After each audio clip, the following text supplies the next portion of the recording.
today, sitting in this forum, we would like to say that we are open for business, and we're really committed to win business from all of you.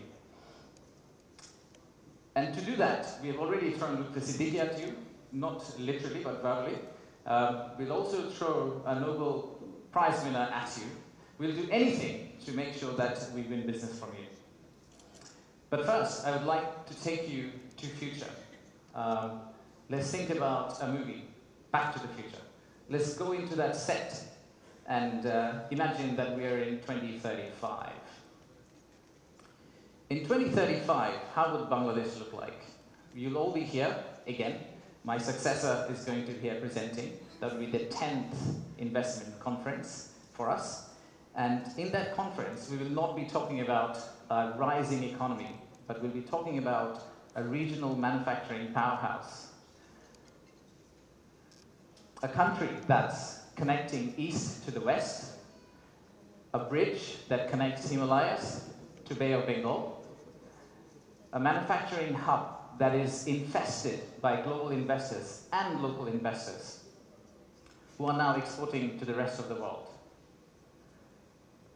That vision, that imagination is what's driving us today.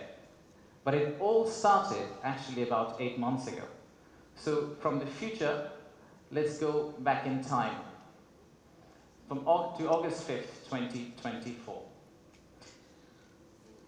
It's a personal story for almost all of us. Unfortunately, I was in Singapore in an investment banking trading room, but my family was here.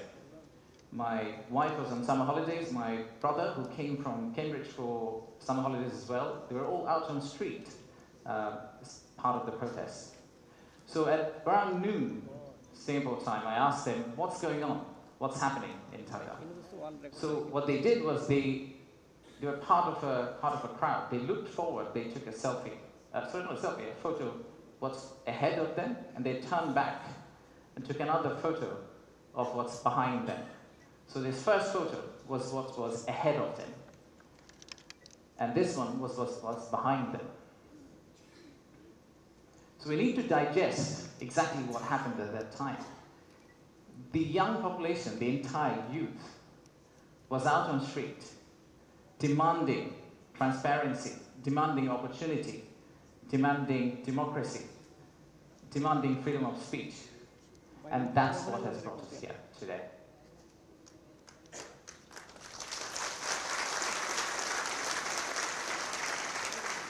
So today, the expectations are very high.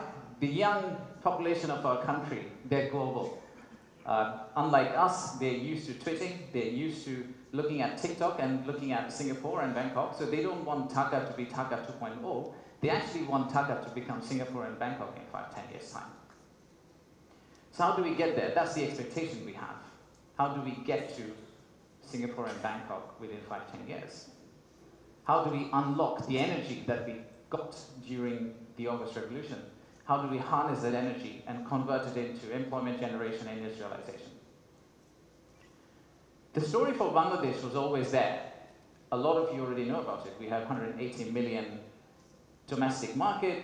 We have a young population. Almost half of it is less than 25 years old. The middle and affluent class is about 35 million people, which is as big as the Malaysian total population. We have many, many other factors that has led to where we are today. And actually, I must say that there are companies who have been here for more than 100 years and have made exceptional returns compared to the global markets. So if you look at some of these companies who have actually operated in Bangladesh for a long, long time, the returns they have got in Bangladesh is actually significantly higher than the global average. And today, we also have a fantastic news that one of our own startups called ShopUp, the news came out about an hour ago in Bloomberg that the Saudi sovereign PIF, their investment arm called Sanabil Investments, they have actually co-led a round of $110 million along with Peter Thiel's Valor Ventures to invest in one of our own startups to go global. So let's give a big round of applause for ShopUp.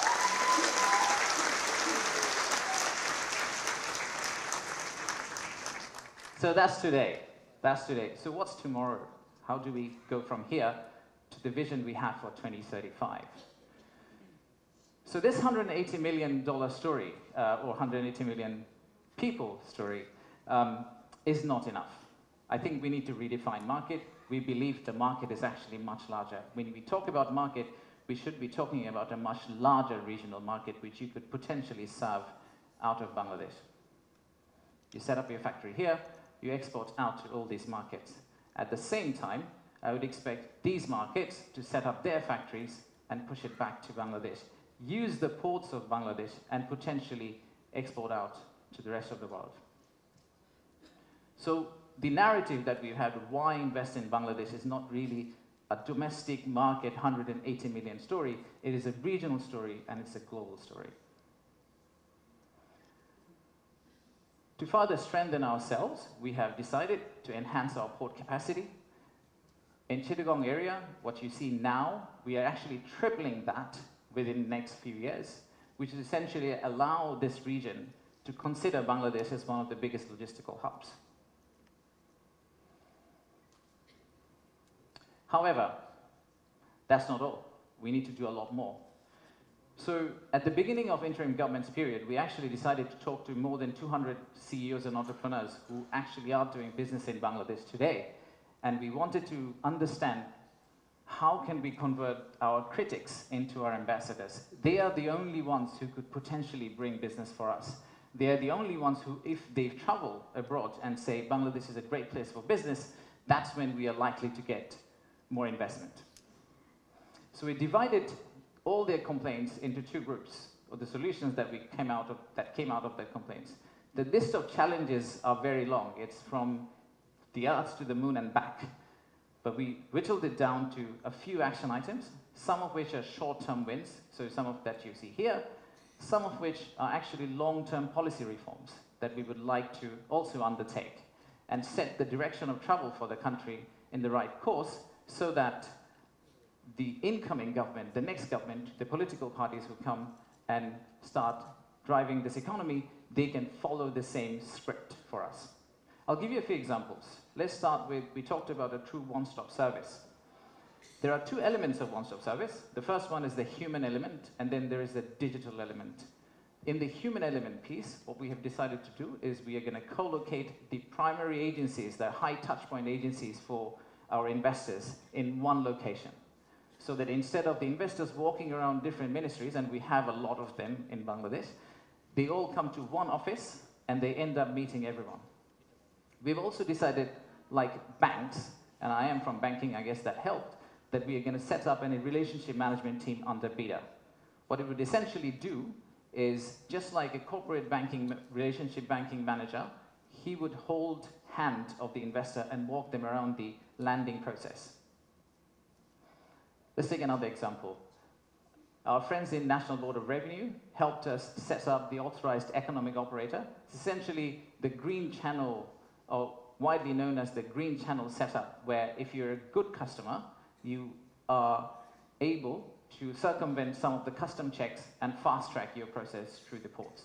That has been picked up as one of the biggest challenges that we have, the time it takes to go from your factory all the way to your customer.